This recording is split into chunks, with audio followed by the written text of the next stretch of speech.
இதோ நாம் காணப்போவது கலியுகத்தின் நாயகன் முருகப்பெருமான். வீரதெய்வம், அழகின் அடையாளம், பல திறன்களை ஒரே நேரத்தில் செய்வோன். இவரின் கதைகளைக் கேட்பதன் மூலமும் சொல்வதன் மூலமும் நம்மிடம் நெருங்கி வரும் பாலன். முருகன் தமிழின் கடவுள் என்று கருதப்படுகிறார். அவர் ஒரு தெய்வம் மட்டுமல்ல, தமிழின் அரசு குரு அவர்தான்.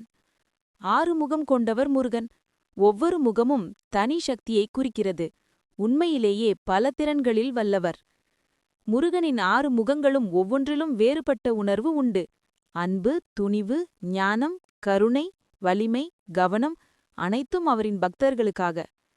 அவரது வாகனமா பரவாணி என்ற மயில்.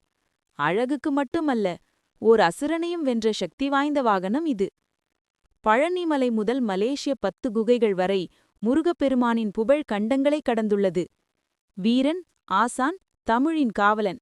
முருகன் புராணக் கதையாக மட்டும் இல்லாமல் கலியுகத்தில் கூப்பிடுபவர்களுக்கு ஒரு குடும்ப அங்கத்தினர் போல வந்து உதவி செய்கிறான். நிச்சய முருகன் நம்மை காப்பான் என்ற நம்பிக்கை வைத்தால் அவன் அருளுவது சத்தியம். ஓம் சரவணபவ.